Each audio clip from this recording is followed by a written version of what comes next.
کریما دستگیرا اشرفا الحمدللہ مولا تیرا شکر ہے کہ تو نے مجھے انسان بنایا. ایک بار بھی اپنی زبان سے یہ نہیں کہتے کہ مولا تیرا شکر ہے. تو نے صرف انسان ہی نہیں بنایا، انسان کے ساتھ ساتھ اپنے محبوب کا غلام بھی بنایا، اپنے محبوب کا عاشق بھی بنایا ہے، اپنے محبوب کا عاشق بنایا ہے. وہ چاہتا ہمیں یہودی بنا دیتا، ہم کچھ کر پاتے؟ وہ چاہتا ہمیں عیسائی بنا دیتا، ہم کچھ کر پاتے؟ وہ چاہتا ہمیں نصرانی بنا دیتا، ہم کچھ کر پاتے؟ وہ چاہتا ہمیں کسی بھی مذہب میں پیدا کر دیتا، وہ چاہتا ہمیں کتا بنا دیتا، ہم کچھ کر پاتے؟ وہ چاہتا ہمیں سمندر کی مچھلی بنا دیتا، ہم کچھ کر پاتے؟ وہ چاہتا ہمیں پرندہ بنا دیتا، ہم کچھ نہ کر پاتے. وہ ہر شے پر قادر ہے، وہ کچھ بھی کر سکتا تھا، وہ ہمیں کچھ بھی بنا سکتا تھا، لیکن اس نے ہمیں کچھ اور نہ بنایا. کتا نہ بنایا، بلی نہ بنایا، ہاتھی نہ بنایا، گھوڑا گدھا نہ بنایا. اس نے ہمیں کیڑے مکوڑے نہیں بنایا، اس نے ہمیں سمندر کی مچھلیاں نہیں بنائی، اس نے ہمیں انسان بنایا. انسان بنایا اور انسان بنا کر کے پھر احسان کیا ہم پر. انسان بھی بنایا تو اشرف المخلوقات بنایا، اپنے محبوب کا غلام بنایا، اپنے محبوب کا امتی بنایا، اس نبی کا امتی بنایا جس نبی کا کوئی جواب نہیں ہے، جو ہمارا نبی لاجواب ہے. جب ہمارا نبی لاجواب ہے تو ہمارے نبی کے کلمہ پڑھنے والے امتی بھی لاجواب. ہمارے نبی کا کوئی جواب ہے نہ تو آپ کے امتیوں کا کوئی جواب ہے. نبی ہمارا لاجواب ہے، ہمارے نبی کے کلمہ پڑھنے والے لوگ لاجواب ہیں. اس لیے ملت کے نوجوانوں اپنے آپ کو پہچانو اپنے آپ کو کہ ہم کیا ہیں، اللہ نے کس لیے ہمیں پیدا کیا ہے، دنیا میں آنے کا مقصد ہمارا کیا ہے. دونوں تقریریں جو آپ نے سنی، دونوں اصلاح معاشرہ کے تعلق سے گفتگو ہوئی، جو خالق کائنات بھی ہے اور مالک شش جہات بھی. اللہ رب العزت کی تعریف و توصیف کے بعد اللہ کے پیارے امت کے سہارے رب کے محبوب دانائے غیور سیاح لامکان سید عیش و جان سرور لالا رخا ماہی خوبہ شہنشاہ حسینہ تتمہ دورہ سرخیل زہرہ جمالہ معصوم آمنہ رازدار ماوحہ صاحب علم نشرہ والی کائنات وجہ تخلیق کائنات مقصود کائنات مقصد کائنات جان کائنات روح کائنات جمیل الشیم شفیع الامم رحمت عالم نور مجسم تاجدار ارض و عجم کونین کی زینت عرش کے دولہا حضور احمد مرتبہ جناب محمد مصطفیٰ صلی اللہ تعالیٰ علیہ وسلم کی حضور ناز میں اپنی عقیدت اور محبت کا خراج پیش کرے. درود پاک پڑھیں. اللہم صلی علی سیدنا و مولانا محمد عدد ما فی علم اللہ صلاۃ دائمۃ بدوام ملک اللہ صلی اللہ تعالیٰ علیہ وسلم. خطبہ مسنونہ کے بعد قرآن مقدس کی آیت کریمہ پڑھنے کا شرف حاصل کیا. بہت دیر سے یہ محفل جاری ہے، لیکن بعد دیگر آنے والے لوگوں سے آپ لوگوں نے مکمل طور سے مصافحہ اور معانقہ کیا. ان کے جملوں کا آپ لوگوں نے استقبال بھی کیا، ان کی باتوں کو آپ لوگوں نے بغور سنا. دو اچھی اور بےتاقی تقریر آپ لوگ سماعت کر چکے ہیں. اب مجھے ایسا لگ رہا ہے کہ مجھ سے پہلے جو دو آپ سنے نا وہ بڑے بڑے تھے، میں چھوٹا ہوں، اور یہی حقیقت ہے. حضرت کو آپ لوگوں نے جو سنا اور پھر مفتی صاحب اللہ کو جو آپ لوگوں نے سنا، یہ بڑے لوگ ہیں. میں دعا گو ہوں اور گزارش بھی کر رہا ہوں سارے لوگوں سے، آپ سبھی حضرات سے بھی التماس کر رہا ہوں.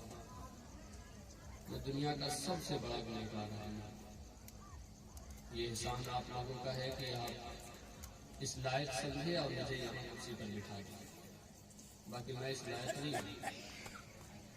میں تو بس اتنا جانتا ہوں میری حقیقت بس اتنی سی ہے. زمین پر رہنے والا کیڑا بھی مجھ سے بہتر ہے.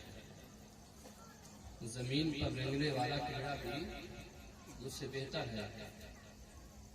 وہ حضرت غوث پاک کے مرید حضرت غوث پاک کے کہنے پر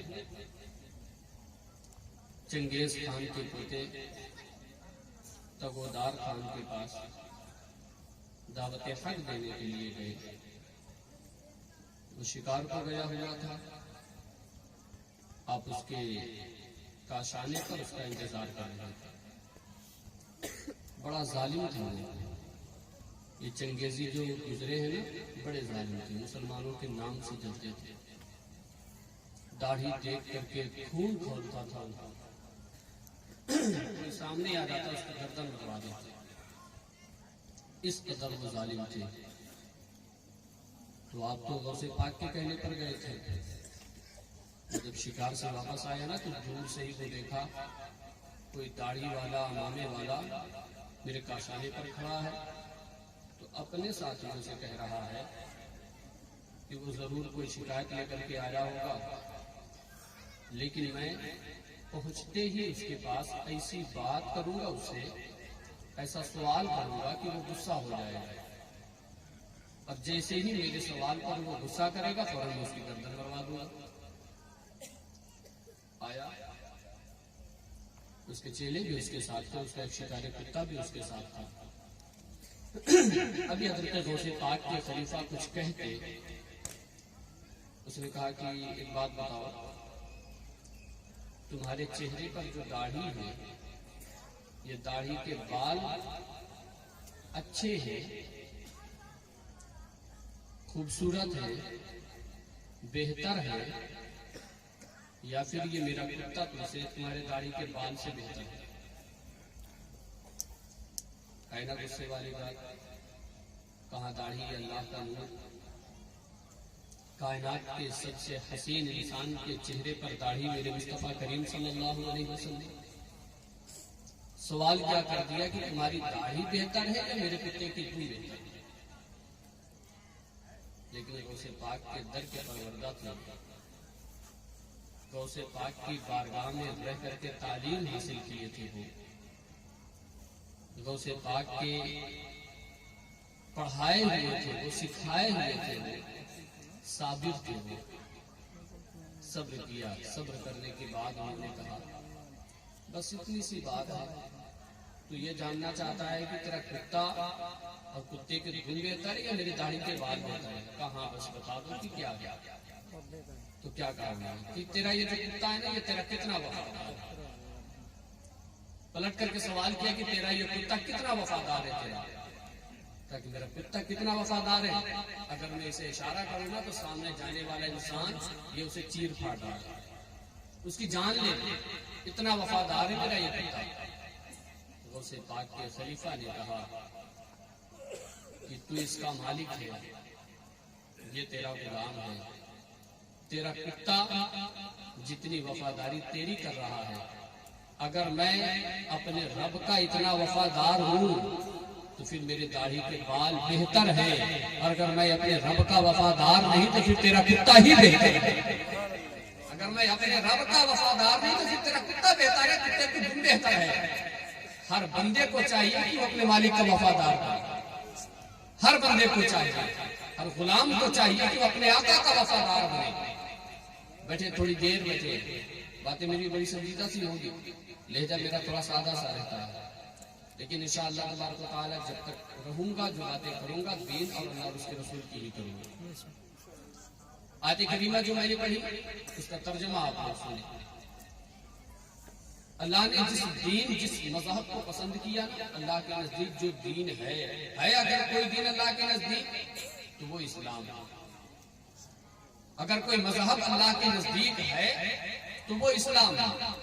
مذہب اسلام کو ہی اللہ نے پسند کیا, ورنہ یوں تو دنیا میں نہ جانے کتنے مذاہب کے ماننے والے لوگ رہتے ہیں, نہ جانے کتنے ادیان کے فالو کرنے والے لوگ اس دھرتی پر اپنی سانسیں لے رہے ہیں.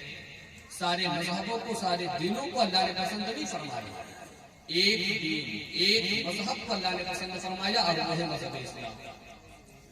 مذہب اسلام، دین اسلام کو اللہ نے پسند فرمایا۔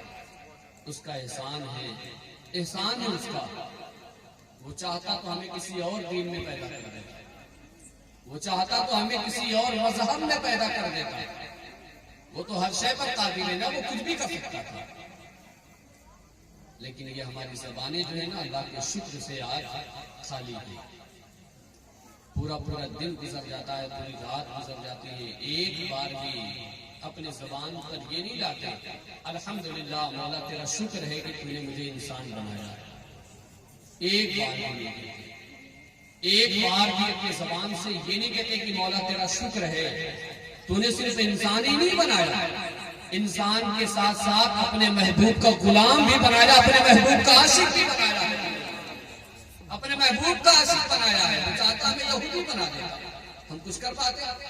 وہ چاہتا ہمیں عیسائی بنا دیتا، ہم کچھ کر پاتے؟ وہ چاہتا ہمیں نصرانی بنا دیتا، ہم کچھ کر پاتے؟ وہ چاہتا ہمیں کسی بھی مذہب میں پیدا کر دیتا، وہ چاہتا ہمیں کتا بنا دیتا، ہم کچھ کر پاتے؟ وہ چاہتا ہمیں سمندر کی مچھلی بنا دیتا، ہم کچھ کر پاتے؟ وہ چاہتا ہمیں پرندہ بنا دیتا، ہم کچھ نہ کر پاتے؟ وہ ہر شے پر قادر ہے، وہ کچھ بھی کر سکتا تھا، وہ ہمیں کچھ بھی بنا سکتا تھا، لیکن اس نے ہمیں کچھ اور نہ بنایا، کتا نہ بنایا، بلی نہ بنایا، ہاتھی نہ بنایا، گھوڑا گدھا نہ بنایا، اس نے ہمیں کیڑے مکوڑے نہیں بنایا، اس نے ہمیں سمندر کی مچھلیاں نہیں بنائی، اس نے ہمیں انسان بنایا، انسان بنایا، اور انسان بنا کر کے پھر احسان کیا ہم پر۔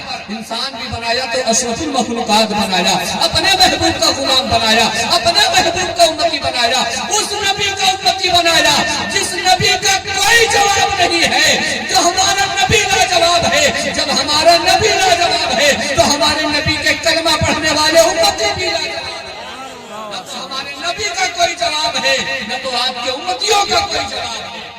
نبی ہمارا لاجواب ہے، ہمارے نبی کے کلمہ پڑھنے والے لوگ لاجواب ہیں۔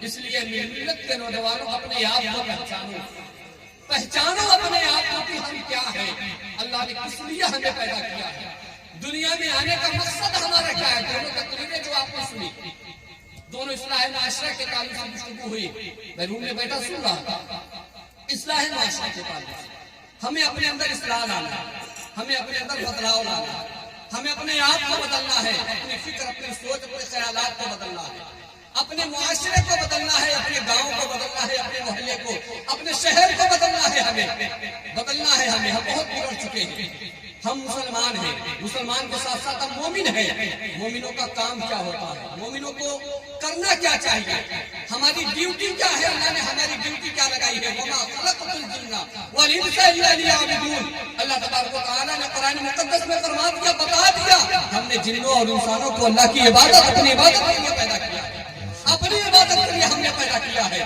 ہمارے دنیا میں آنے کا مقصد ہے اللہ کی عبادت، دنیا میں بھیجنے کا مقصد ہے کہ اللہ کی تسبیح و تحلیل کرے، اس کے نبی پر درود بھیجے، اس کے نبی کی تعریفیں کرے، ہم اس کے نبی کے بتائے ہوئے راستے پر چلے، اس کے نبی کی بتائی ہوئی شریعت پر عمل کرے، اس کے نبی کی بتائی ہوئی اور لائی ہوئی کتاب پر ہم عمل کر کے اپنی زندگی گزاریں۔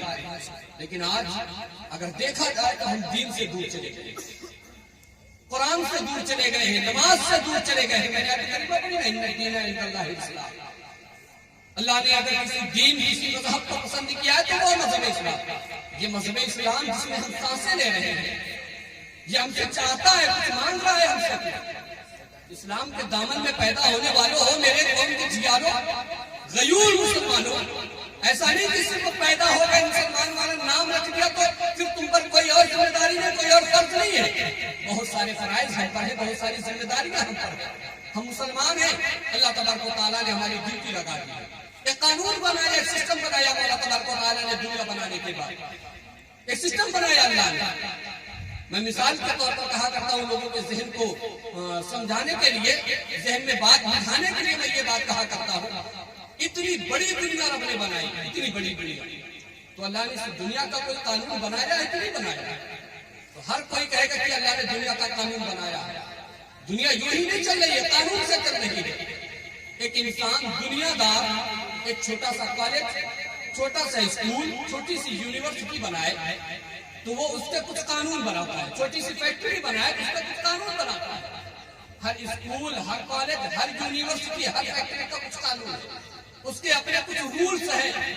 جو فیکٹری کا مالک ہے، فیکٹری میں جتنے کام کرنے والے ہیں، اگر وہ فیکٹری کے مالک کے قانون کو نہ مانے تو مالک فیکٹری میں جگہ نہیں دے، وہ نکال کر کے باہر کرے. بے شک. اسکول میں آپ جائیں ایڈمیشن لینے کے لیے تو پرنسپل نے جو قانون بنایا ہے، اگر آپ اس قانون کو نہیں مانتے ہیں تو اسکول میں آپ کو پڑھنے نہیں دیا جائے گا، وہاں سے آپ کو باہر کر دیا جائے گا.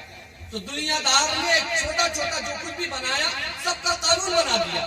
اب اگر آپ دنیا دار کے قانون کو نہ مانے تو اسکول میں جگہ نہیں دی جائے گی، فیکٹری میں جگہ نہ دی جائے گی، کالج اور یونیورسٹیوں میں جگہ نہیں دی جائے گی آپ کو. تو جب آپ کو اللہ نے دنیا میں بھیجا ہے، اتنی بڑی دنیا رب نے بنائی ہے، تو دنیا کا جو قانون اللہ نے بنایا ہے، اب اگر آپ اللہ کے قانون کو نہ مانے، اللہ کے قانون پر عمل نہ کرے تو اللہ پھر اپنی بنائی ہوئی جنت میں جگہ آپ کو کیسے دے گا؟ اپنی بنائی ہوئی جنت میں جگہ مولا آپ کو کیسے دے گا؟ اگر اللہ کی بنائی ہوئی جنت میں جگہ چاہتے ہیں، اگر اللہ کی بنائی ہوئی جنت میں جانا چاہتے ہیں، اگر اللہ کی بنائی ہوئی جنت میں رہنا چاہتے ہیں تو دنیا میں رہ کر کے اپنی مرضی کی زندگی نہ گزارے، بلکہ اللہ اور اس کے رسول کی مرضی کی زندگی گزارے. زندگی گزارے. اگر دنیا میں آپ اللہ اور اس کے رسول کی مرضی کی زندگی گزار لیں گے اس اللہ کی بنائی ہوئی جنت میں آپ کے لیے جگہ ہے. وہ جنت بھی رات کی ہے، وہ جنت کے میوے، وہ جنت کی بہاریں، وہ جنت کی خوشبوئیں، وہ جنت کے پھل، وہ جنت کی نہریں، سب آپ کے لیے ہے. اللہ نے بنایا ہی اپنے بندوں کے لیے ہے، لیکن کس بندے کے لیے؟ جو اس کا فرمانبردار ہے، جو اس کا وفادار ہے. اب رک کر کے دیکھیں تھوڑا کہ اللہ نے جو قانون بنایا، اللہ کے قانون کیا ہے؟ نماز کی پابندی. 5 وقت کی نماز دن بھر میں ہے، یہ اللہ کا قانون ہے. زکوٰۃ ادا کرنا یہ اللہ کا قانون ہے. رمضان کے مہینے میں روزہ رکھنا یہ اللہ کا قانون ہے. مالک نصاب ہو گئے ہو، صاحب استطاعت ہو، حج کرنا یہ اللہ کا قانون ہے. سچ بولنا یہ بھی اللہ کا قانون ہے. شراب نہ پینا یہ بھی اللہ کا قانون ہے. جھوٹ کے قریب نہ جانا یہ بھی اللہ کا قانون ہے. زنا کے قریب نہ جانا یہ بھی اللہ کا قانون ہے. حرام سے بچنا یہ بھی اللہ کا قانون ہے. سود سے بچنا یہ بھی اللہ کا قانون ہے. ماں باپ کی خدمت کرنا یہ بھی اللہ کا قانون ہے. پڑوسیوں کے حقوق ادا کرنا یہ بھی اللہ کا قانون ہے. ہر کسی کے ساتھ محبت سے پیش آنا یہ بھی اللہ کا قانون ہے. یہ سارے اللہ کے قانون ہیں، اللہ کے بنائے ہوئے قانون ہیں. اب اپنے اپنے دل پر ہاتھ رکھ کر کے فیصلہ کریں اور اپنا محاسبہ کریں کہ اللہ نے یہ جتنے قانون بنائے نا، بہت سارے اور قانون ہیں، لوگ سارے نہیں گنا پا رہے. جتنے میں گنا پا رہا ہوں بس اتنے جتنے قانون اللہ نے بنائے، دل پر ہاتھ رکھ کر کے فیصلہ کرے کہ اس میں سے کتنے قانونوں پر ہمارا عمل ہے. اگر میں گنتی کروں نا، نماز رب کا قانون 5 وقت کی پڑھنی ہے. کتنے لوگ ہیں جو ہفتے ہفتے سے جاتے ہیں مسجد، ہفتے ہفتے. کتنے تو ایسے بھی ہوں گے جو ہفتے بھی نہیں جاتے، جو سال میں ایک بار جاتے ہیں. توڑ دیا ہم نے اللہ کے قانون، چھوڑ دیا ہم نے رب کے قانون. آگے بڑھے، نماز کو ہم نے چھوڑا، اللہ کے قانون کو ہم نے توڑا. پھر کیا ہوا؟ صبح اٹھے، فجر ہماری غائب. اب کیا کرنا تھا ہمیں؟ اب جس سے ملنا تھا سلام کے ساتھ، محبت کے ساتھ، سچائی کے ساتھ ہمیں ملنا تھا، لیکن ہم نے کیا کیا؟ پھر اس کے بعد گالی ہمارے زبان پر، جھوٹ ہمارے زبان پر. اب جیسے تھوڑا سا اور وقت گزرا، فریب ہم دینے لگے، دھوکہ ہم دینے لگے، ایک دوسرے کو ہم ستانے لگے. مطلب اگر دیکھا جائے نا تو 24 گھنٹے میں سے اکثر وہ وقت ہمارے گزر جاتے ہیں جن وقتوں میں ہم نے رب کے ایک بھی قانون کو مانا ہے، اللہ کی بتائی ہوئی ایک بھی بات پر ہمارا عمل نہیں ہے.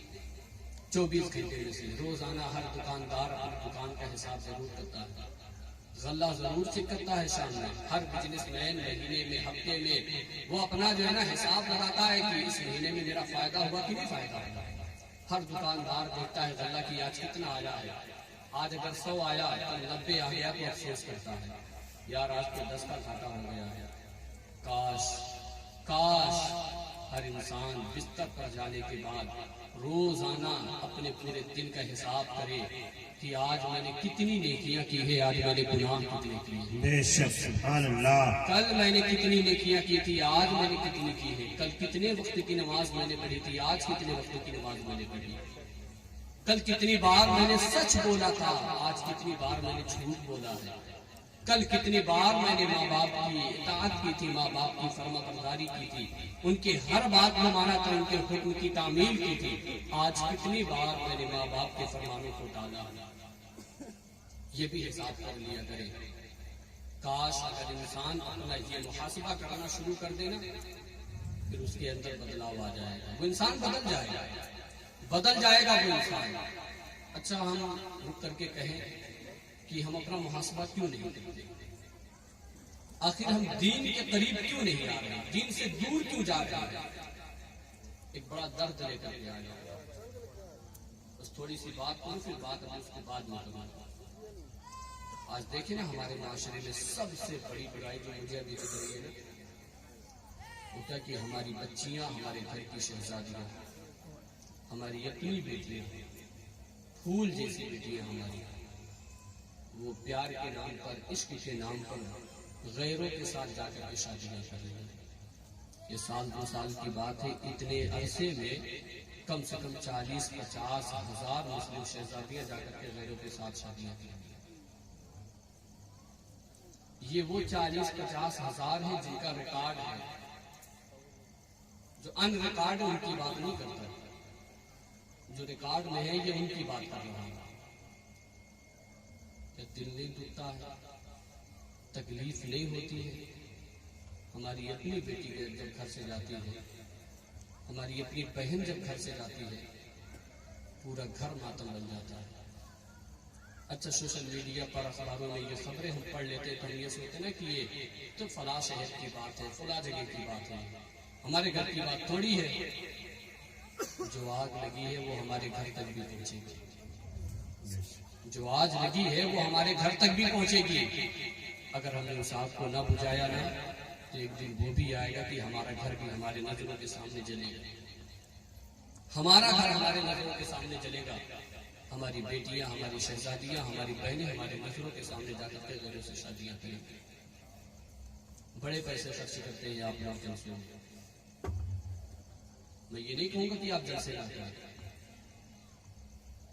بلا شبہ آپ جلسے کریں، لیکن جلسہ کرنے سے پہلے ہر گاؤں میں، ہر قصبے میں، ہر شہر میں اپنا ایک کالج ضرور بنائے جس میں آپ کی شہزادیاں، آپ کی بیٹیاں جا کر کے اسلامی ماحول کے اعتبار سے دینی اور دنیاوی دونوں تعلیمیں، بے شک دینی اور دنیاوی دونوں تعلیمیں حاصل کریں۔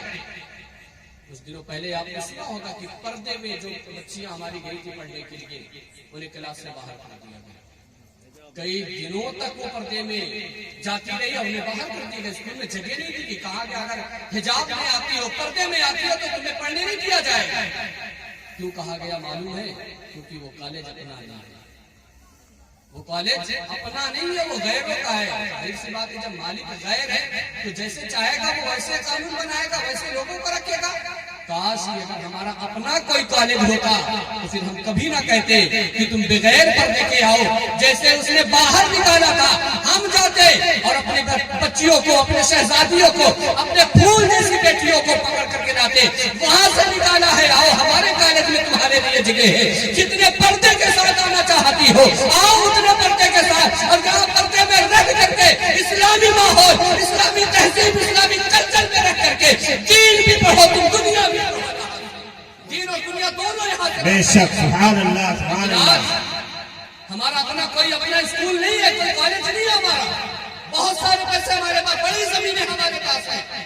آج ہم شادی کے نام پر، رسم سگائی کے نام پر اور دیگر تمام چیزوں کے نام پر نہ جانے کتنے روپے خرچ کر دیتے ہیں۔ ہماری زمینیں پڑی ہوئی ہیں، ہم اپنی زمینوں میں چاہے تو کالج بنا دیں، اسکول بنا دیں، ہمارے بچے، ہماری بچیاں جا کر کے وہاں تعلیم حاصل کریں، لیکن یہ سوچ ہماری نہیں ہے، یہ سوچ غیروں کی ہے۔ اس لیے آج ہم بہت کمزور ہوتے جا رہے ہیں، ہر اعتبار سے کمزور ہو گئے ہیں۔ ہمیں کمزور نہیں ہونا، ہم مضبوط ہیں، پہلے بھی ہم مضبوط تھے، آج بھی ہم مضبوط ہیں، انشاءاللہ کل بھی ہم مضبوط رہیں گے، اس کی گواہی رب نے دی ہے، قرآن میں دی ہے، وَأَنْتُمُ الْأَعْلَوْنَ إِن كُنتُم مُؤْمِنِينَ، کامیابی تمہارے لیے ہے، سربلندی تمہارے لیے ہے، کامیاب تم ہی ہو۔ کون کامیاب ہے، کون سربلند ہے، کون ہے سربلند؟ تو قرآن کہہ رہا ہے جو مومن ہے وہی کامیاب ہے، جو ایمان والا ہے وہی سربلند ہے، جس کا ایمان کامل ہے وہی انسان کامیابی والا ہے، جو سچا مومن ہے وہی بلندی والا ہے، جو سچا مومن ہے وہی بلندی والا ہے۔ تو پہلے ہمیں اپنے ایمان کو مکمل کرنا ہے، بلندیاں ہمارے لیے ہے۔ اگر ہم سچے مومن بن جائے تو کامیابی ہمارے لیے ہے، سب کچھ ہمارے لیے ہے۔ لیکن جب سے ہمارا ایمان کمزور ہوا ہے سب کچھ ہم سے دھیرے دھیرے چھین لیا جا رہا ہے، دھیرے دھیرے ہم سے چھینا جا رہا ہے۔ اور آج یہ دین، یہ مذہب، یہ نماز، یہ قرآن، یہ اسلام، اس کے لیے ہم نے کوئی قربانی نہیں دی ہے، اس لیے دین کی اہمیت ہمارے نظروں میں ہے۔ قرآن کی اہمیت کو ہم نہیں سمجھتے، نماز کی اہمیت کو ہم نہیں سمجھتے ہیں، اس لیے نماز سے دور ہو گئے، قرآن سے دور ہو گئے، دین سے دور ہو گئے، کوئی قربانی نہیں دی۔ ہم تو گھر میں پیدا ہوئے، ہمارے والد صاحب گئے، کسی امام صاحب کو، حافظ صاحب کو بلا لائے، اور اس نے حافظ صاحب نے، امام صاحب نے آ کر کے ہمارے کان میں اذان کہی، اقامت کہی، اور کہا مبارک ہو تمہیں، اللہ نے تمہیں حضور کا امتی اور غلام بنا کر کے بھیجا۔ جب ہم نے اپنی آنکھیں کھولی تو اپنے گھر میں ہم نے قرآن دیکھ لیا، اور اپنے گھر میں ہم نے گولے نماز بھی دیکھ لی، نماز اور قرآن یہ سب ہم نے اپنے گھر میں پا لیا۔ اس لیے اس نماز اور قرآن کی اہمیت ہمارے نظروں میں نہیں ہے۔ کبھی کبھی ان کو بھی پڑھ لیا کرو، ان کو بھی پڑھ لیا کرو، وہ تاریخ بھی پلٹ کر کے دیکھ لیا کرو، جن لوگوں نے نماز پانے کے لیے بڑی تکلیفیں برداشت کی، جن لوگوں نے قرآن پانے کے لیے نہ جانے کیا کچھ نہیں کھولا ہے۔ ایک نام آپ لوگوں نے سنا ہوگا، حضرت بلال حبشی۔ اکثر شعراء کرام بہانے مصطفیٰ اپنے اپنے اشعاروں میں، اپنے اپنے کلاموں میں عشق رسول بلال حبشی کا تذکرہ ضرور کرتے ہیں، بلال حبشی کا تذکرہ کرتے ہیں۔ سنا ہے آپ لوگوں نے نام حضرت بلال حبشی کا۔ یہ بلال حبشی کون ہے؟ بلال حبشی مؤذن رسول اللہ ہے۔ بلال حبشی کون ہے؟ یہ عاشق رسول ہے۔ جب تک حضور حیات میں تھے حضرت بلال کے علاوہ کسی نے اذان نہیں پڑھی۔ حضرت بلال کو چھت پہ میرے مصطفیٰ نے چڑھایا تھا اذان پڑھنے کے لیے، میرے مصطفیٰ نے چڑھایا تھا۔ جب تک حضور حیات میں تھے مؤذن بلال ہوتے تھے، امام میرے مصطفیٰ ہوا کرتے تھے، میرے مصطفیٰ امام ہوا کرتے تھے۔ پھر بلال، اللہ اکبر۔ جانتے ہو جب حضرت بلال نے کلمہ پڑھا، امیہ بن خلف آپ کا آقا تھا، ظالم تھا، کافر تھا، اسے پتا چلا نا کہ بلال غلام میرا ہے، قصیدے کسی اور کے پڑھتا ہے، جسم اس کا میرے پاس ہے، دل اس کا کسی اور کے پاس ہے۔ جلادوں کو بلایا، کہا ایسا ایسا سنا کر آئے، کیا سچائی ہے اس میں؟ جلادوں نے کہا ہاں آقا ہم نے بھی یہی سنا ہے۔ کہا جاؤ بلال کو پکڑ کر کے لاؤ۔ اللہ، کہا جاؤ بلال کو پکڑ کر کے لاؤ۔ سنو سنو، دل کھول کر کے سنو، حضرت بلال کو جلاد پکڑ کر کے لائے۔ اب ظالم آقا کے سامنے حضرت بلال کو پکڑ کر کے لایا گیا۔ جلادوں سے پھر ظالم آقا نے کہا جاؤ کھجور کی رسی لو، کھجور کی رسی لے کر کے ایک کھمبے سے بلال کو باندھ دو، مضبوطی کے ساتھ باندھ دو۔ جلاد پکڑ کر کے لے گئے، کھجور کی رسی سے ایک کھمبے سے حضرت بلال کو باندھا ہے۔ پھر آقا نے کہا ہے اب بلال کے بدن پر کوڑے تب تک مارو، تب تک مارو جب تک بلال اپنی زبان سے یہ نہ کہہ دے کہ ہم نے کلمہ پڑھنا چھوڑ دیا، تب تک بلال کے بدن پر کوڑوں کی بارش کرنا۔ اللہ اکبر۔ جلاد نے جب کوڑے کی بارش کی نا، کوڑے کی بارش، معلوم ہے کیسا کوڑا حضرت بلال کے بدن پر پڑا تھا؟ مورخین نے لکھا ہے، تاریخ نگاروں نے لکھا ہے، آج بھی تاریخ شاہد ہے۔ جلاد کا ایک کوڑا جب حضرت بلال کے بدن پر پڑتا تو بدن کے جس حصے پر جلاد کا کوڑا پڑتا تھا اس حصے پر کوڑے کی رسی کے ساتھ ساتھ حضرت بلال کے بدن کا لباس اور ان کی چمڑی بھی واپس آیا، ان کی چمڑی بھی واپس آیا کرتی تھی۔ کتنے کوڑے پڑے تھے؟ 1 2 3 4 10۔ تاریخ بتاتی ہے حضرت بلال کے بدن پر اتنے کوڑے پڑے کہ آپ کے بدن کی چمڑیاں کھینچ لی تھی، پورا بدن آپ کا خون سے تر ہو گیا۔ اللہ، چیخ رہے تھے حضرت بلال، تڑپ رہے تھے حضرت بلال۔ دین اتنی مشکل اور اتنی قربانی کے بعد پایا تھا بلال نے۔ کاش اگر اتنی مشکلوں کے بعد، اتنی قربانیوں کے بعد یہ دین ہم بھی پاتے نا تو آج اس دین کے معاملے میں سخت ہم بھی بہت زیادہ ہوتے۔ آسانی سے دین پا لیا نا، اس لیے دین کے معاملے میں سخت نہیں ہے، شریعت کے معاملے میں سخت نہیں ہے، بڑے ڈھیلے ہیں ہم، ہر معاملات میں ڈھیلا پڑتے ہیں، نماز کے معاملے میں ڈھیلے ہیں، قرآن کے معاملے میں ڈھیلے ہیں، شریعت کی کسی بھی قانون کے معاملے میں ہم بہت ڈھیلے ہیں۔ حضرت بلال کے بدن سے جب چمڑیاں کھینچی گئی، پورا بدن خون سے تر ہو گیا۔ جلادوں نے کہا بلال تو ابھی بھی نام اسی کا لیتا ہے، کلمے اسی کے پڑھتا ہے، اسی کا نام لے رہا ہے، کلمہ اسی کا پڑھ رہا ہے. کہا ابھی بھی نہیں رکتا، کہا نہیں رکتا. کہا جاؤ بلال کے بدن پر بچا ہوا لباس تھا اسے بھی اتارو. جلاد گئے اتار لیں گے. کہا پاؤں میں رسی باندھو، چلچلاتی ہوئی دھوپ میں، تپتے ہوئے صحرا میں ننگے بدن بلال کو گھسیٹو. اللہ اکبر. تپتے ہوئے صحرا میں، چلچلاتی ہوئی دھوپ میں بدن سے چمڑیاں کھینچ کر کے حضرت بلال کو ننگا گھسیٹا گیا. میں اپنے گھر کی کھیتی نہیں سنا رہا، اس دین کی کہانی بتا رہا ہوں. ننگا گھسیٹا گیا. جب تپتے ہوئے صحرا میں چمڑیاں کھینچ کر کے، لباس لا کر کے، پاؤں میں رسی باندھ کر کے حضرت بلال کو ننگا گھسیٹا گیا. تو آپ اندازہ کر سکتے ہیں اگر ہمارا بدن تھوڑا سا کہیں کٹ جائے، تھوڑا سا اگر ہمارے بدن میں کہیں کچھ ہو جائے، زخم آ جائے، پھر اس تھوڑے سے زخم پر اگر کہیں سے نمک لگ جائے یا کوئی اور ایسی کھاری چیز لگ جائے تو پھر کتنا درد ہوتا ہے، کتنی تکلیف ہوتی ہے. ہمیں ڈاکٹروں کے پاس جاتے ہیں، مرہم لیتے ہیں، دوا سوئی علاج سب کچھ کروا لیتے ہیں، بہت حفاظت کرتے ہیں اس کی. وہاں تھوڑا سا بدن نہیں کٹاتا حضرت بلال کا. حضرت بلال کے بدن کی چمڑیاں کھینچی گئی تھی، پاؤں میں رسی باندھ کر کے ننگا گھسیٹا گیا ہے. اندازہ کر سکتے ہیں کہ اس وقت حضرت بلال کو کتنی تکلیف ہوئی ہوگی، کتنی تکلیف پہنچی ہوگی حضرت بلال کو. اللہ اکبر. پاؤں میں رسی ڈال کر کے ننگا گھسیٹا نا. تو ظالموں نے سوچا تھا بلال کو جب ظلم کے اس حد سے گزاریں گے، ہو سکتا ہے بلال یہ ظلم برداشت نہ کر پائے اور کہہ دے کہ میں نے اس کا کلمہ پڑھنا چھوڑ دیا، میں نے اس کا دامن چھوڑ دیا ہے. میرے قوم کی بچیوں سنو سنو، پیار کے نام پر، محبت کے نام پر تم بہت آسانی کے ساتھ آج اپنا دین چھوڑ دیتی ہو، کلمہ پڑھنا چھوڑ دیتی ہو، نماز چھوڑ دیتی ہو، اپنے ماں باپ کو چھوڑ دیتی ہو، اپنے گھر بار کو چھوڑ دیتی ہو، اپنے رشتہ داروں کو چھوڑ دیتی ہو. تم سب کچھ چھوڑنے پر تیار ہو جاتی ہو صرف پیار کے نام پر. اس پیار کے نام پر تم نے سب چھوڑا ہے جو پیار ایک دھوکہ ہے، جس پیار میں کوئی سچائی نہیں ہے. جو تم سے تمہارا دین چھوڑوا دے اس میں کوئی سچائی نہیں ہے. جو تم سے تمہارا مذہب چھوڑوا دے اس میں کوئی سچائی نہیں ہے. جو تم سے تمہارا گھر چھوڑوا دے اس میں کوئی سچائی نہیں ہے. او میرے قوم کی شہزادیوں، او میرے قوم کی بہنوں، ایک بار بھی نہیں سوچا جس ماں نے تمہیں 9 مہینے اپنے پیٹ میں رکھا تھا، 9 مہینے اپنے پیٹ میں رکھ کر کے تمہاری تکلیفوں کو برداشت کیا تھا، تمہاری تکلیفوں کو برداشت کرنے کے بعد پھر تمہیں اس نے جنم دیا تھا. جنم دیتے وقت اسے جو درد کا جھٹکا پہنچا تھا تو نے اس درد کا بھی خیال نہیں کیا. پھر جب تم پیدا ہو گئی تھی، پیدا ہونے کے بعد پھر اپنا خون دودھ بنا کر کے اس نے تجھے پلایا ہے، دودھ بنا کر کے پلایا ہے. سردی کے موسم میں جب تم بستر پر پیشاب کر دیتی تھی، پاشانہ کر دیتی تھی، جس وقت اس سردی میں، جس سردی میں لوگ پانی کو ہاتھ نہیں لگاتے، ایسے سردی میں جب لوگ پانی کے قریب نہیں جایا کرتے ہیں، تو رات کے وقت میں ایک بار میں کئی بار اپنے بستر پر پیشاب کر دیتی تھی. اس وقت تیرے بدن میں طاقت نہیں تھی، اس وقت تیرے پاؤں میں ہمت نہیں تھی، اس وقت تیرے بازوؤں میں قوت نہیں تھی کہ تو اپنے ہاتھوں سے اپنی گندگیاں دور کر سکے، اپنے ہاتھوں سے اپنی صفائی کر سکے. نہیں تھی تیرے اندر یہ طاقت، نہیں تھا تیرے پاس یہ شعور. تیری ماں تھی جس ماں کو آپ نے پیار کے نام پہ چھوڑا ہے، جس باپ کو آپ نے محبت کے نام پہ ٹھکرایا ہے، جس بھائی کے رشتے کو تو نے صرف غیر کر کے جس نے تمہیں دھوکہ دیا ہے، فریب دیا ہے، اس کے لیے تو نے بھائی کا رشتہ توڑ دیا ہے، ماں باپ جیسی عظیم نعمت تو نے چھوڑ دی ہے، اپنا سب کچھ چھوڑ دیا ہے. سب سے بڑی بات تو یہ ہے کہ تو نے اسلام کو چھوڑ دیا ہے، قرآن کو چھوڑ دیا ہے، نماز کو چھوڑ دیا ہے. اللہ اکبر. نماز کو چھوڑ دیا ہے.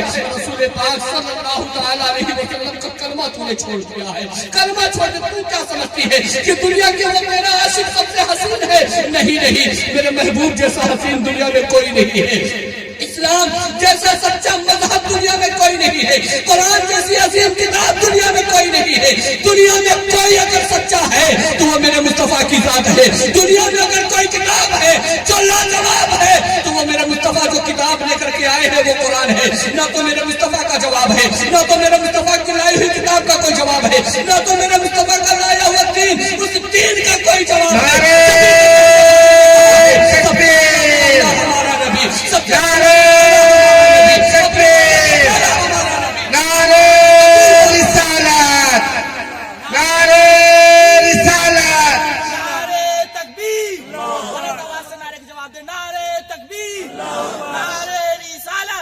جشن غوث